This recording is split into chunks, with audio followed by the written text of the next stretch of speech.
الحمدللہ رب العالمین، الصلاۃ والسلام علی سید الانبیاء والمرسلین، اما بعد، اعوذ باللہ من الشیطان الرجیم، بسم اللہ الرحمن الرحیم۔ ان ابراہیم کان امۃ قانتا للہ حنیفا وَلَمْ يَكُ مِنَ الْمُشْرِكِينَ شَاكِرًا لِأَنْعُمِهِ اجْتَبَاهُ وَهَدَاهُ إِلَى صِرَاطٍ مُسْتَقِيمٍ۔ اما بعد،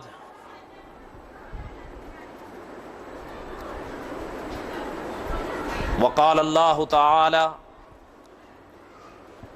ما كان محمد ابا احد من رجالکم ولکن رسول اللہ وخاتم النبیین وکان اللہ بکل شیء علیما۔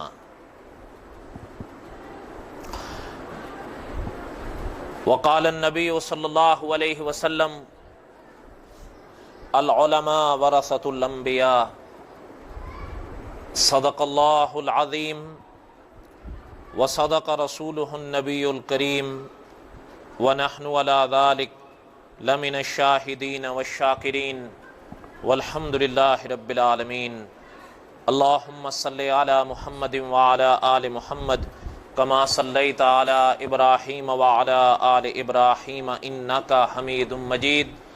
اللهم بارك على محمد وعلى آل محمد كما باركت على إبراهيم وعلى آل إبراهيم إنك حميد مجيد۔ موقع کے مناسبت سے آج کا یہ درس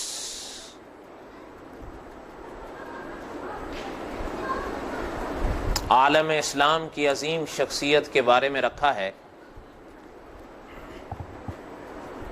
چونکہ 5واں مہینہ جو ہے، اس 5ویں مہینے کی 29 تاریخ کو ان کا انتقال ہوا تھا، تو خیال آیا بھئی چلیں، بعض دوستوں نے رائے دی کہ ان پر کچھ باتیں عرض کر دی جائیں، جیسے کہ شاید تقریباً سال ایک پہلے مولانا قاسم نانوتوی رحمۃ اللہ علیہ پر ایک درس ہوا تھا، اور جہاں تک اندازہ ہوا اس سے کافی لوگ استفادہ کیے اور کر بھی رہے ہیں، تو سوچ رہے ہیں چلیں حضرت کے متعلق کچھ باتیں، کچھ یادیں عرض کریں۔ امید ہے کوئی نہ کوئی بات اپنے پلے، کوئی نہ کوئی بات آپ کے پلے پڑ جائے۔ وہ شخصیت ہیں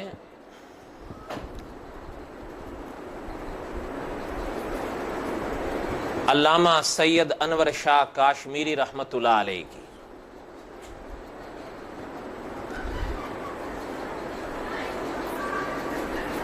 ابھی میں نے ایک آیت پڑھی ہے قرآن پاک کی، ان ابراہیم کان امۃ قانتا للہ حنیفا۔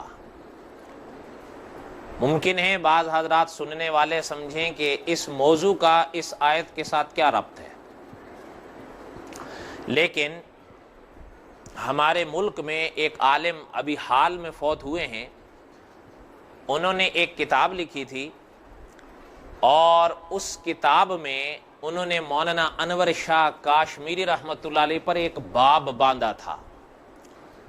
اس باب میں حضرت نے یہ آیت لکھی، ان ابراہیم کان امۃ قانتا للہ حنیفا، کہ حضرت ابراہیم علیہ السلام اگر آپ اور ہم ظاہری نظر سے دیکھیں تو ہمیں ایک فرد نظر آئیں گے، نبی اللہ کے، رسول اللہ کے، لیکن وہ ظاہری آنکھ میں ایک فرد، ایک شخصیت نظر آتی ہے، لیکن کان امتن، اللہ فرماتے ہیں اتنا کام انہوں نے کیا جیسے ایک امت ہو۔ ان ابراہیم کان امتن، امت جتنا کام ایک شخصیت سے اللہ نے لیا۔ تو حضرت نے یہ عنوان قائم کر کے مولانا انور شاہ کاشمیری رحمۃ اللہ علیہ کے متعلق چند باتیں لکھی بغیر مثال کے، کیونکہ وہ تو حضرت ابراہیم تو اللہ کے پیغمبر تھے، انبیاء سے تو کسی کا مقابلہ نہیں ہوتا، لیکن حضرت فرماتے ہیں کہ اگر حضرت کی زندگی کے پہلو سامنے لائے جائیں تو پتہ چلتا ہے کہ مولانا انور شاہ رحمۃ اللہ علیہ اپنی زندگی کے لحاظ سے، اپنی عمر کے لحاظ سے، اپنی تعریف اور تعارف کے لحاظ سے تو ایک شخص تھے، لیکن اللہ نے ان سے اتنا کام لیا گویا جیسے ایک امت سے لیا گیا ہو۔ اس لیے سوچا کہ ان کی زندگی کے کچھ پہلو سامنے لائے جائیں۔ علماء نے حضرت کے حالات میں لکھا ہے کہ سن 1875 تھا جب حضرت پیدا ہوئے کشمیر میں، اسی کی وجہ سے ان کی یہ جو نسبت ہے نا کشمیری، تو چونکہ کشمیر کے تھے اس لیے ادھر نسبت کی جاتی ہے۔ سن 1875 علماء نے لکھا ہے کہ حضرت سن 1875 میں پیدا ہوئے، 10ویں مہینے کی 16 تاریخ تھی، اور اپنے والد کے پاس بھی انہوں نے پڑھا، بلکہ علماء لکھتے ہیں کہ جب عمر 4 سال کی تھی تو اپنے والد صاحب کے پاس ان کے والد عالم تھے، اپنے والد صاحب کے پاس انہوں نے قرآن پاک پڑھنا شروع کیا، پھر فارسی کی کتابیں، پھر عربی کی کتابیں پڑھتے گئے، زندگی آگے بڑھتی رہی، کرتے کرتے علماء فرماتے ہیں کہ سن 1891 آیا۔ کیا آیا؟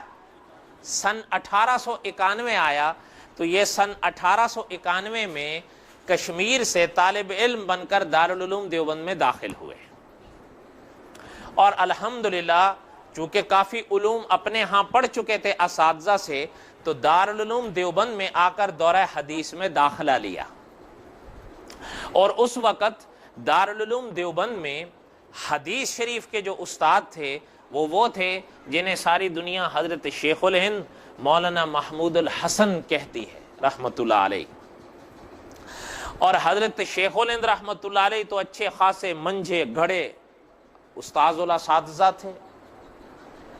حضرت کے ہاں حضرت داخل ہوئے، اور سن 1895 میں مولانا انور شاہ کاشمیری رحمت اللہ علیہ نے سند فراغ حاصل کر کے دارالعلوم دیوبند سے فارغ ہوئے۔ جب سن 1895 میں فارغ ہوئے حدیث شریف کی سند لے کر، تو اس وقت آج بھی اگر آپ دیوبند جائیں تو دیوبند کے پڑوس میں ایک جگہ ہے جسے کہتے ہیں گنگو۔ کیا کہتے ہیں؟ گنگو۔ اس وقت وہاں پر ابو حنیفہ وقت علامہ رشید احمد گنگوہی رہا کرتے تھے رحمت اللہ علیہ۔ حضرت دیوبند سے فارغ ہو کر مولانا رشید احمد گنگوہی رحمت اللہ علیہ کے ہاں آئے اپنے دل کی دنیا کو سنوارنے کے لیے، تاکہ ظاہری علوم کے ساتھ ساتھ باطنی علم بھی جاگے۔ اور یہ میں نے عرض کیا تھا شاید پہلے بھی کسی درسوں میں کہ علماء فرماتے ہیں کہ روح کا سنورنا بغیر کسی اہل اللہ کے ہاتھ میں ہاتھ دیے عادتاً ممکن نہیں ہے۔ حضرت آئے اپنی تربیت کے لیے مولانا رشید احمد گنگوہی کے پاس رحمت اللہ علیہ، اور جن حضرات نے مولانا رشید احمد گنگوہی رحمت اللہ علیہ کے حالات پڑھے ہیں وہ تو بہرحال جانتے ہیں کہ اللہ تعالیٰ نے ان کو کیا مقام بخشا تھا۔ آپ نے نام سنا ہوگا حضرت حاجی امداد اللہ مہاجر مکی رحمت اللہ علیہ کا، جو آج مکہ مکرمہ کے عظیم قبرستان جنت المعلی میں دفن ہے۔ مولانا رشید احمد گنگوہی رحمت اللہ علیہ، بعض اکابر نے یوں فرمایا کہ حضرت رشید احمد گنگوہی رحمت اللہ علیہ ایک سفر پر جا رہے تھے یا کوئی اور مقصد تھا، تو خیال آیا بھئی اس بستی سے گزر ہو رہا ہے، اس علاقے سے گزر ہو رہا ہے جہاں حضرت حاجی امداد اللہ مہاجر مکی رہتے ہیں، ابھی یہ حرم نہیں گئے تھے۔ تو حضرت ان سے پاس گئے ملاقات کے لیے. مولانا رشید احمد گنگوہی رحمۃ اللہ علیہ آئے حضرت حاجی امداد اللہ مہاجر مکی رحمۃ اللہ علیہ کے پاس ملاقات کے لیے. تو ملاقات جب کی تو حضرت حاجی امداد اللہ مہاجر مکی رحمۃ اللہ علیہ نے حضرت سے پوچھا کہ میاں کسی کے ہاتھ پر بیعت بھی ہو؟ تو حضرت نے فرمایا کہ نہیں حضرت میں تو کسی کے ہاتھ پر بیعت نہیں. فرمایا ہماری بیعت کر لو. اب وہ خاموش ہو گئے. تو حضرت نے فرمایا کہ حضرت میں بیعت تو ہو جاؤں لیکن یہ جو آپ ریاضتیں کراتے ہیں کرواتے ہیں یہ مجھ سے تو نہیں ہوتی. تو حضرت نے فرمایا بھائی میاں ہم تو کسی سے نہیں کہتے, آپ کو کیا اشکال ہے؟ حضرت نے فرمایا کہ اب اگر آپ کہیں جس طرح آپ کہتے ہیں کہ جی تہجد میں اٹھیے, کوئی بات نہیں, توجہ میری طرف ہے. فرمایا جس طرح آپ تہجد کے لیے اٹھاتے ہیں ممکن ہے میں نہ اٹھ پاؤں. اب آپ کے تو معمول ہیں اور آپ ان معمول پر عمل کرتے بھی ہیں کرواتے بھی ہیں. تو حضرت نے فرمایا کہ بھائی ہم تو کسی کو مجبور نہیں کرتے تہجد کے لیے, ہاں اگر کوئی اٹھ جاتا ہے تو ٹھیک ہے, بہرحال ہم آپ کو نہیں کہیں گے بیعت ہو لیجئے, ہم آپ کو نہیں کہیں گے کہ تہجد پڑھو. اب کوئی عذر تو نہیں چھوڑا حضرت نے. فرمایا جی ٹھیک ہے. تو حضرت رشید احمد گنگوہی رحمۃ اللہ علیہ حضرت حاجی امداد اللہ مہاجر مکی رحمۃ اللہ علیہ کے ہاتھ پر بیعت ہو گئی. اور بڑی عجیب بات ہے, یہ حضرت حاجی امداد اللہ مہاجر مکی رحمۃ اللہ علیہ کا وہ ہاتھ تھا کہ جن کے ہاتھ پر جہاں آپ حضرت رشید احمد گنگوہی رحمۃ اللہ علیہ بیعت کر رہے تھے, اسی ہاتھ کے اوپر مولانا قاسم نانوتوی رحمۃ اللہ علیہ نے بیعت کی تھی. اور مولانا قاسم نانوتوی رحمۃ اللہ علیہ نے جب بیعت کی تو ایک صاحب کو ایک اشکال پیش آیا, اور اس اشکال کے متعلق ان صاحب نے حضرت نانوتوی رحمۃ اللہ علیہ سے ایک سوال بھی باقاعدہ کیا کہ حضرت کیا حضرت حاجی امداد اللہ مہاجر مکی رحمۃ اللہ علیہ عالم ہیں جو آپ نے بیعت کر لی ہے؟ حضرت نے فرمایا میاں کیا بات کرتے ہو, عالم کیا, وہ تو عالم گر ہے. اللہ نے ان کو یہ ملکہ بخشا ہے. اور اگلی بات سنا دوں, اکابر کے ہاں ایک بڑی عجیب بات ملتی ہے کہ ایک صاحب نے مولانا اشرف علی تھانوی رحمۃ اللہ علیہ سے پوچھا کہ حضرت آپ نے اتنی عظیم کتابیں لکھی, اتنی کتابیں لکھی, اور آج بھی اگر آپ حضرت رحمۃ اللہ علیہ کی کتابیں پڑھیں, حضرت کے خطوط پڑھیں, حضرت کے ملفوظات پڑھیں, علماء محققین کا فیصلہ یہ ہے کہ حضرت تھانوی رحمۃ اللہ علیہ کی کتابوں میں نہ علمی جھول ہے نہ عقلی جھول ہے. یہ عام بندے کا کام نہیں ہے. اس کے لیے ظاہر بات ہے کہ انہوں نے اپنی کتنی محنت کی ہوگی. تو سائل نے پوچھا کہ حضرت آپ نے خود کتنی کتابیں پڑھی ہوں گی؟ تو حضرت نے بڑا ایک علمی جواب ان کو بخشا. حقیقت کا انکار نہیں ہے, سمجھانے کا انداز ہے. فرمایا کہ میاں میں نے 3 کتابیں پڑھی ہیں جس کے صدقے میں یہ کتابیں لکھی ہیں. فرمایا حضرت 3 کتابیں؟ فرمایا ہاں, لیکن فرق ہے. آپ حضرات عام طور پر یہ کتابیں پڑھتے ہیں جو بولتی نہیں ہیں, آپ پڑھتے ہیں, لیکن فرمایا میں نے جو 3 کتابیں پڑھی ہیں وہ بولتی بھی ہیں, وہ سنتی بھی ہیں, وہ سناتی بھی ہیں. فرمایا حضرت بات, فرمایا دیکھو جو 3 کتابیں ہم نے پڑھی ہیں نا, وہ ایک حضرت حاجی امداد اللہ مہاجر مکی ہیں, ایک مولانا رشید احمد گنگوہی ہیں, ٹھیک ہے, اور ایک غالباً حضرت نانوتوی رحمۃ اللہ علیہ کا نام لیا. فرمایا کہ یہ 3 کتابیں ہیں جو ہم نے پڑھی ہیں, اور فرمایا کہ ان 3 شخصیات کی مجالس, چاہے وہ کتب کے لحاظ سے ہو چاہے وہ شخصیات کے لحاظ سے ہو, فرمایا ان 3 کی مجالس نے اس طرح اللہ کے کرم سے سنوارا ہے کہ اب ان 3 مجالس کا یہ صدقہ ہے جو تم پڑھ رہے ہو. حضرت رشید احمد گنگوہی رحمۃ اللہ علیہ بیعت ہو گئے. بیعت ہونے کے بعد حضرت نے فرمایا اب وہاں رات کو رہنے لگے. جب تہجد کا وقت ہوا تو حضرت حاجی امداد اللہ مہاجر مکی رحمۃ اللہ علیہ کی خانقاہ میں جب تہجد کا وقت ہوا تو جو مریدین تھے وہ اٹھنے لگے تہجد کے لیے, وضو کر کے اپنے اپنے تہجد پڑھ رہے ہیں. حضرت کی آنکھ تو کھل گئی, تو لیٹے لیٹے خود فرماتے ہیں کہ احساس ہوا بھئی ہر لوگ کیا کہیں گے, اتنا بڑا عالم ہے, پڑھا ہوا ہے, لوگ پڑھ رہے ہیں, تو فرمایا بھئی اٹھ جانا چاہیے. اٹھ گئے. اٹھ کر وضو کیا اور نفل پڑھے. تو سویرے ہوئی تو حضرت کے پاس آ گئے, کہنے لگے حضرت بات وہی ہوئی نا. تو حضرت حاجی صاحب رحمۃ اللہ نے فرمایا کیا بات ہے؟ کہنے لگے دیکھیں آپ نے فرمایا تھا کہ مجھے تہجد کے لیے نہیں اٹھایا جائے گا. تو فرمایا ہوا کیا؟ فرمایا دیکھیے میں نے تہجد پڑھی ہے. تو فرمایا میاں بھائی پڑھی ہے تو بات یہ ہے ہم نے تو آپ سے نہیں کہا پڑھو, وہ تو اس ماحول اور اس صحبت کا اثر تھا کہ جہاں اللہ نے ان کو توفیق دی اللہ نے آپ کو بھی توفیق دے دی, ہم نے تو نہیں اصرار کیا تھا کہ اٹھو. اب وہ خاموش ہو گئے, خاموش ہو گئے. علماء نے قصہ مختصر یہ ہے, مفتی تقی عثمانی صاحب بھی لکھتے ہیں 42 دن حضرت کی صحبت میں رہے. حضرت حاجی امداد اللہ مہاجر مکی رحمۃ اللہ علیہ کی صحبت میں 42 دن رہے. 42 دن کے بعد اب حضرت کی خانقاہ سے جانے کی اجازت مانگی تو حضرت نے فرمایا کہ اب آپ کو اجازت بھی دیتے ہیں, اب آپ کو خلافت بھی دیتے ہیں. 42 دن کے بعد, جہاں پہلے 42 دن پہلے مرید بن کے داخل ہوئے تھے, 42 دن کے بعد خود پین بن کے باہر آئے. اور علماء نے ایک بڑی عجیب بات لکھی ہے کہ حضرت حاجی امداد اللہ مہاجر مکی رحمۃ اللہ علیہ نے ایک بار خط لکھا مولانا رشید احمد گنگوہی رحمۃ اللہ علیہ کو. حضرت حاجی امداد اللہ مہاجر مکی رحمۃ اللہ علیہ کی زندگی کا پھر بعد کا حصہ حرم میں گزرا. حضرت واپس تشریف, حضرت کو خط لکھا اور اس خط میں حضرت حاجی امداد اللہ مہاجر مکی رحمۃ اللہ علیہ نے مولانا رشید احمد گنگوہی رحمۃ اللہ علیہ سے حال پوچھا کہ آپ کا حال کیا ہے. یاد رکھیے گا, مرشد جو سوال کرے اس کا صحیح جواب دینا چاہیے. یہاں ریا ویا کا کوئی مسئلہ نہیں ہے. کوئی آپ سے ڈاکٹر سوال کرے اس کو صحیح جواب دینا چاہیے یا نہیں. ماں باپ کوئی سوال کریں ان کو صحیح جواب دینا چاہیے. بعض اکابر نے فرمایا ہے, تجربہ یہ ہے, بعض اکابر نے فرمایا ہے, فہم یہ ہے کہ 3 ایسے ہیں جن سے کچھ نہیں چھپانا چاہیے. 3 رشتے ایسے ہوتے ہیں جن سے کچھ نہ چھپانا چاہیے.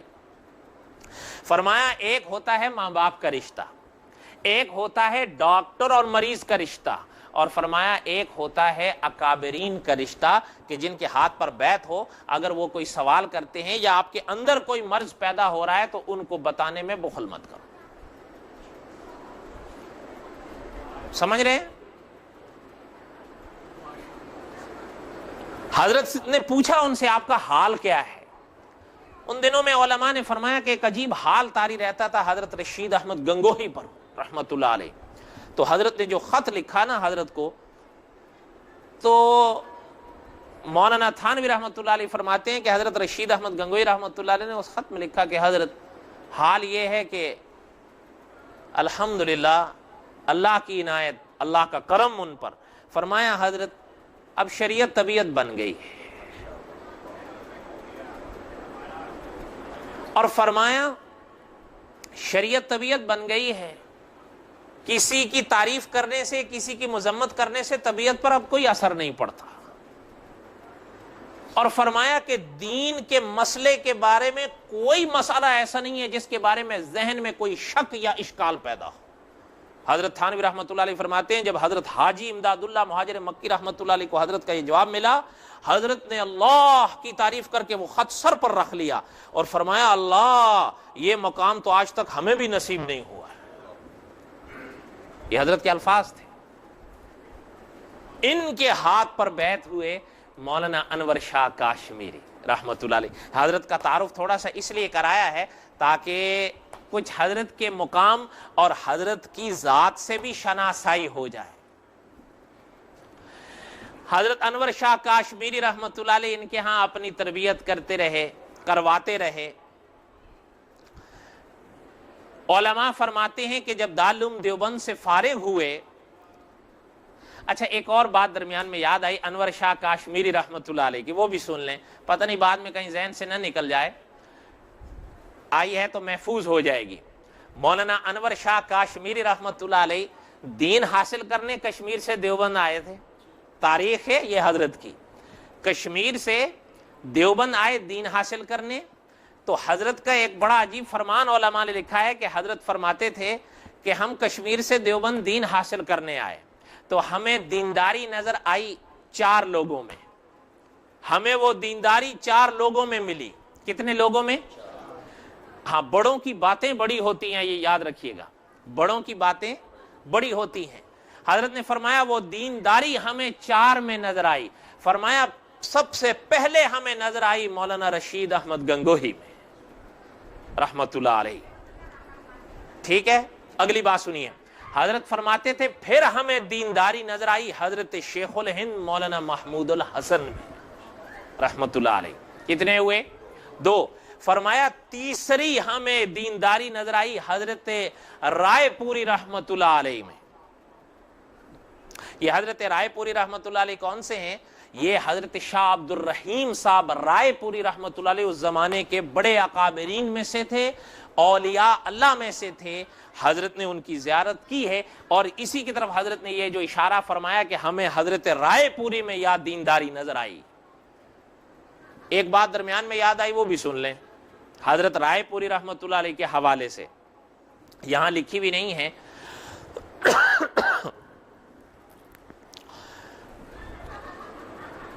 مرزا غلام احمد قائدینی سن 1908 میں مرا. اس کا پہلا جانشین، پہلا کرتا دھرتا اس کی جماعت کا بنا کون؟ نور الدین بھیروی. کیا نام تھا؟ یہ مرزا قائدینی کے بعد اس جماعت کا پہلا، سمجھ گئے نا آپ؟ 6 سال مرزا قائدینی کے بعد 6 سال اس نے جماعت کو سنبھالا ہے.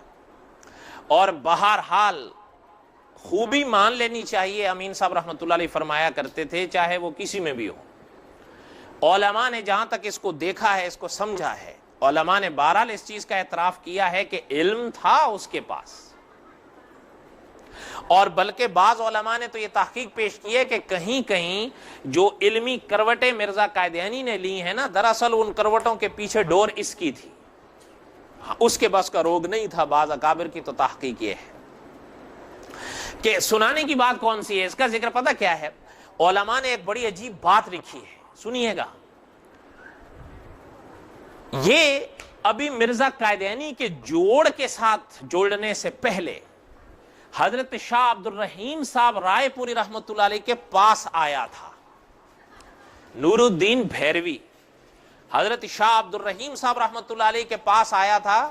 حضرت نے صرف اس کی صورت دیکھی، حضرت شاہ عبد الرحیم رائے پوری رحمت اللہ علیہ نے صورت دیکھ کر حضرت نے فرمایا تھا کہ ایک وقت آئے گا کہ پنجاب میں سونا بناؤ، پنجاب میں ایک شخص نبوت کا دعویٰ کرے گا. ابھی سنیے گا، مرزا قائدینی کی ڈفلی ابھی نہیں بجی تھی، اور نہ ہی اس نے وہ ڈفلی اس کے ہاتھ میں تھمائی تھی. شاہ عبد الرحیم رائے پوری رحمت اللہ علیہ نے اس کی صورت دیکھ کر فرمایا تھا کہ پنجاب میں ایک شخص نبوت کا دعویٰ کرے گا، میں لوح محفوظ پہ تیرا نام اس کے ساتھیوں میں دیکھ رہا ہوں. اور یہ بات وہ حضرت کے منہ سے سن کر اٹھ کر چلا گیا تھا. آپ کو اگر شک ہو، شیخ الحدیث مولانا زکریا صاحب رحمت اللہ علیہ جنہوں نے فضائل لکھی، حضرت کی ایک کتاب ہے آپ بیتی. کیا نام ہے؟ آپ بیتی. حضرت نے اس کی جلد نمبر 6 میں یہ واقعہ لکھا ہے. کون سی جلد میں؟ ہاں، جلد نمبر 6. کتاب کا نام کیا ہے؟ آپ بیتی. لکھنے والے کون ہیں؟ حضرت نے آپ بیتی میں یہ واقعہ لکھا ہے. یہاں سے آپ اندازہ لگائیے کہ اللہ تعالیٰ نے آثار الاحسان کی کن مرحلوں پر ان کو روشن کر رکھا تھا.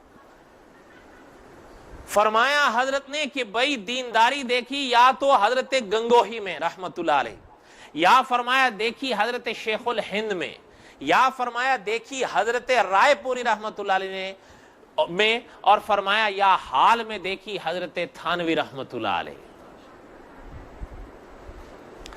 بڑی عجیب باتیں ملتی ہیں. مولانا انور شاہ کاشمیری رحمت اللہ علیہ جب دارالعلوم دیوبند سے فارغ ہوئے تو کئی عرصہ دہلی میں ایک مدرسہ ہوا کرتا تھا غالباً دارالعلوم امینیہ کے نام سے، کوئی نام میں تلفظ میں غلطی ہوگی تو میری طرف سے ہوگی، مجھے اب یاد اسی طرح پڑھ رہا ہے۔ بہرحال دہلی میں تھا وہ مدرسہ جہاں حضرت تشریف لائے تھے، اور حضرت نے وہاں پڑھایا کئی سال۔ بعد میں ایک موقع پر حضرت کشمیر واپس بھی آئے تھے کسی وجہ سے، گھریلو ضرورت کے تحت، اور پھر حضرت کو اللہ تعالیٰ نے حرمین شریفین کی زیارت بھی نصیب فرمائی تھی اس زمانے میں، اور ایک وقت آیا کہ بالآخر حضرت انور شاہ کاشمیری رحمت اللہ علیہ دارالعلوم دیوبند میں استاد بن کر آئے، اور مسلم شریف اور غالباً ابو داود شریف یہ حدیث کی کتابیں حضرت کو ملی۔ آگے ایک موقع پر پھر بخاری شریف بھی دی گئی، حضرت بخاری شریف دارالعلوم دیوبند میں پڑھاتے تھے۔ ٹھیک ہے، ایک بات سنیے، جب حضرت دارالعلوم دیوبند میں بخاری شریف پڑھایا کرتے تھے تو ایک دفعہ دارالعلوم دیوبند میں مولانا اشرف علی تھانوی تشریف لائے رحمت اللہ علیہ، یہ حکیم الامت تھے۔ تو اس زمانے میں دارالعلوم دیوبند میں ایک محتمم صاحب ہوا کرتے تھے، مولانا محمد احمد صاحب رحمت اللہ علیہ، ان کی بھی ایک اپنی داستان ہے، بہرحال وہ میں چھوڑتا ہوں۔ علماء ان کو کہا کرتے ہیں بڑے محتمم، کیا کہا کرتے ہیں؟ بڑے محتمم۔ حضرت تھانوی رحمت اللہ علیہ نے جب فارغ ہوئے تو اجازت چاہیے حضرت سے کہ ہمیں اجازت دیں، تو حضرت نے فرمایا محتمم صاحب نے کہ حضرت یہ دارالعلوم آپ کی سرپرستی میں چلتا ہے، آپ کی نگرانی میں چلتا ہے، آپ کی دعاؤں سے چلتا ہے، ہم چاہتے ہیں کم از کم آپ مولانا انور شاہ کاشمیری رحمت اللہ علیہ کے درس میں ایک بار بیٹھ تو جائیں کہ حضرت کیسے پڑھا رہے ہیں۔ تو فرمایا بالکل بالکل۔ اب حضرت انور شاہ کاشمیری رحمت اللہ علیہ اس موقع پر بخاری پڑھا رہے تھے کہ حضرت تھانوی رحمت اللہ علیہ آ کر طلباء میں بیٹھ گئے۔ یہ بڑی سعادت کی بات ہوتی ہے۔ ایک بات عرض کر دوں، ہمارے جو لوگ ایک بار فارغ ہو جاتے ہیں نا، وہ کسی چیز سے بھی فارغ، وہ پورے فارغ ہو جاتے ہیں، اسکول سے فارغ، تبلیغ سے فارغ، مدرسے سے فارغ ہو گئے، قرآن سے فارغ، ہر چیز سے فارغ ہو جاتے ہیں، وہ پھر سیکھنے کی کوشش کبھی نہیں کرتے، اور یہ سب سے بڑا جھول ہے۔ حالانکہ آپ اور ہم سب تقلید کرتے ہیں امام اعظم ابو حنیفہ رحمت اللہ علیہ کی۔ حضرت کی بڑی عجیب و غریب باتیں ملتی ہیں۔ حضرت سے ایک دفعہ ایک صاحب نے پوچھا کہ حضرت یہ بات دل کی لوح پر لکھ کر لے جاؤ کہ حضرت آپ کا مقام دیکھتے ہیں تو حیران ہوتے ہیں کہ اللہ پاک نے آپ کو یہ مقام اتنا ماشاءاللہ بڑا بخشا ہے، ظاہری طور پر آپ نے اس کے لیے کیا عمل اختیار فرمایا؟ بات سمجھ میں آ رہی ہے؟ کوئی چھوٹی سی بات نہیں ہے۔ میں نے ایک جمعے میں ایک بات عرض کی تھی، میرے خیال میں 2 یا 3 جمعے پہلے، ایک عالم حضور کی امت میں گزرے صلی اللہ علیہ وسلم، دھیان سے سنیے گا بات، حضرت عبداللہ بن مبارک رحمت اللہ علیہ، یہ ایسے عالم گزرے ہیں کہ امام نووی رحمت اللہ علیہ، امام نووی یہ حنفی نہیں تھے، یاد رکھیے گا اس بات کو، امام نووی رحمت اللہ علیہ نے لکھا ہے کہ حضرت عبداللہ بن مبارک رحمت اللہ علیہ حضور کی امت میں ایسے شخص گزرے ہیں کہ ان کا تذکرہ کرنے کی دیر ہے کہ اس مجلس میں خدا کی رحمت اترتی ہے۔ حضرت عبداللہ بن مبارک یہ مقام رکھتے ہیں، اور پتہ ہے یہ کن کے استاد تھے؟ حضرت عبداللہ بن مبارک یہ امام بخاری کے بھی استاد تھے۔ کن کے استاد تھے؟ اور اگلی بات سنیے، آپ سمجھ بھی گئے ہوں گے، خود شاگرد امام اعظم ابو حنیفہ کے تھے۔ تو امام اعظم ابو حنیفہ امام بخاری کے کیا لگے؟ استاد یا دادا استاد؟ استاد یا دادا استاد؟ اب وہ کہتے ہیں امام بخاری کو تو حدیثیں آتی تھی لیکن امام ابو حنیفہ کو صرف 17 حدیثیں آتی تھی۔ علماء کا فیصلہ یہ ہے یہ جھوٹ ہے۔ کیا ہے؟ یہ جھوٹ ہے، یہ مقام ہے۔ بات جو سنانے کی تھی، کوئی بات سمجھ میں آ رہی ہے؟ میں تو کچھ اور سوچ کے آیا تھا، پتہ نہیں یہ مضمون میرے ذہن میں تھا بھی نہیں، بس اب چل رہا ہے تو بس چل رہا ہے۔ کیا خیال ہے؟ امام صاحب رحمۃ اللہ علیہ سے کسی نے پوچھا کہ حضرت اللہ نے یہ جو مقام آپ کو بخشا، یہ دولت کیسے پائی آپ نے؟ ظاہری عمل کے حوالے سے پوچھا جاتا ہے نا، دین تو اللہ کی ہوتی ہے۔ فرمایا اچھا یہ جواب بھی دیکھیں آپ، وقت کا امام، استاذ الاساتذہ، اور امام محمد رحمۃ اللہ علیہ جیسے عالم کے استاد، کہ جن کو اس دن کسی صاحب نے ایک بات بڑی عجیب لکھی تھی، وہ واقعہ ایسا نہیں ہے، ایسے ہی انٹرنیٹ پر ڈال دی ہے، وہ واقعہ ایسا نہیں ہے، سنیے گا، وہ جو واقعہ انہوں نے لکھا وہ ایسا نہیں ہے، واقعہ ملتا جلتا ہے اس سے جھول ہوا ہے۔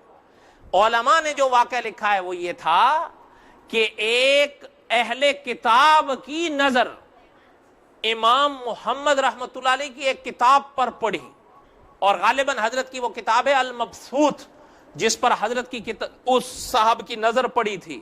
اس نے وہ کتاب پڑھ کر لا الہ الا اللہ محمد الرسول اللہ پڑھا تھا، اور پتہ اس نے اس موقع پر یہ بات فرمائی تھی کہ جب چھوٹے محمد کے علم کا یہ عالم ہے تو بڑے محمد کے علم کا کیا عالم ہوگا، صلی اللہ علیہ وسلم۔ اس بات نے مجھے حضور کا کلمہ پڑھایا ہے۔ بات سمجھ میں آئی ہے؟ اصل واقعہ یہ ہے، وہ ایسے ہی انٹرنیٹ پر ڈال دیتے ہیں، کسی کو دیکھو حضرت آدم کی عمر ڈال رہے ہیں، کسی کو دیکھو پتہ نہیں کیا ڈال رہے ہیں، کسی کو دیکھو کیا ڈال رہے ہیں، وہ اللہ علمان والحفیظ ہے۔ حضرت نے ان صاحب نے پوچھا کہ حضرت آپ کو یہ مقام، حضرت نے فرمایا بھائی دیکھو، اس مجلس میں جو حضرت نے جواب دیا، حضرت نے فرمایا دیکھو، جو جانتے تھے وہ کبھی بتانے میں بخل نہیں کیا، جو نہیں جانتے تھے وہ کبھی پوچھنے میں حیا نہیں کی۔ بس دریا بکوزہ جواب ہے اگر غور کریں تو۔ حضرت نے فرمایا جو جانتے تھے وہ کبھی دوسروں کو بتانے میں بخل نہیں کیا۔ بخل کس کو کہتے ہیں؟ کنجوسی کو۔ اور فرمایا جو جانتے تھے وہ بتانے میں کنجوسی نہیں کی، جو نہیں جانتے تھے تو جاننے میں حیا نہیں کی۔ سمجھ رہے ہیں بات کو؟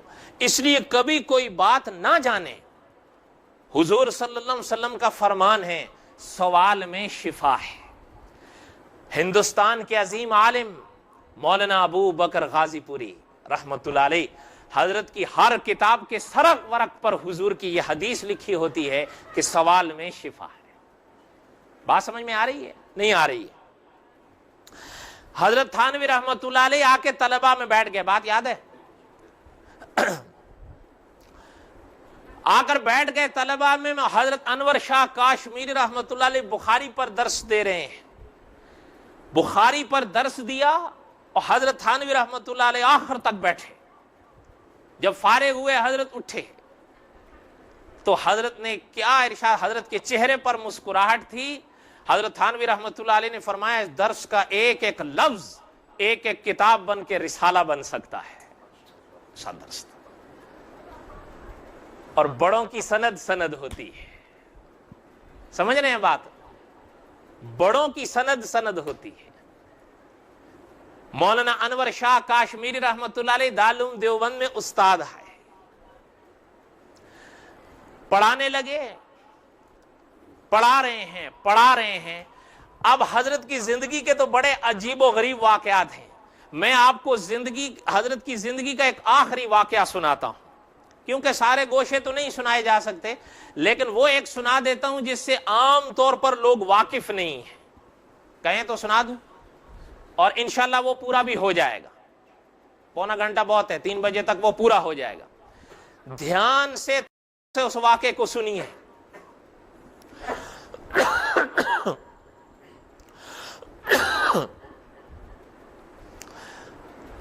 آپ جانتے ہیں ابھی ابھی حضرت شاہ عبد الرحیم صاحب رائے پوری رحمت اللہ علیہ کے حوالے سے میں نے ایک بات آپ کو سنائی ہے کہ علماء پر کشفاً اس بات کا اظہار ہو رہا تھا کہ ان قریب ہندوستان میں ایک فتنہ اٹھے گا، ٹھیک ہے؟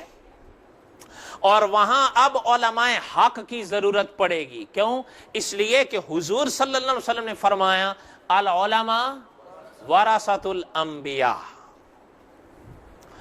وہ فتنہ 14ویں صدی کا فتنہ، اور اس فتنے کو کیا کہتے ہیں؟ یہ آپ جانے نہ جانے، پاکستان میں ایک عالم ہوئے، اب تو فوت ہو گئے، علامہ شمس الحق افغانی رحمت اللہ علیہ. نام سنا ہے؟ ہاں. یہ ایسے صاحب علم تھے کہ علماء فرماتے تھے کہ اگر سورۃ فاتحہ پہ درس دینے بٹھا دو، پوری سورہ فاتحہ میں 1 سال میں درس دیتے. اس واقعے کے علامہ شمس الحق افغانی رحمت اللہ علیہ راوی ہیں. راوی سمجھتے ہیں آپ کہ یہ واقعہ انہوں نے بیان کیا کہ مولانا انور شاہ کاشمیری رحمت اللہ علیہ کی زندگی کے آخری ایام کا وہ واقعہ ہے. وہ میں آگے سناؤں گا، لیکن اس موقع پر حضرت انور شاہ کاشمیری رحمت اللہ علیہ کا جو جملہ ملتا ہے نا، وہ ذہن میں ابھی ذہن نشین کریے کہ حضرت نے فرمایا تھا میں نے تاریخ اسلام کا مطالعہ کیا ہے، لیکن تاریخ اسلام میں اتنا بڑا کوئی فتنہ آج تک نہیں اٹھا جتنا یہ. حالانکہ اس وقت کے علماء فرماتے ہیں کہ اس وقت یہ فتنہ ابھی ابھر رہا تھا، لیکن حضرت نے اپنے فراست ایمانی سے دیکھا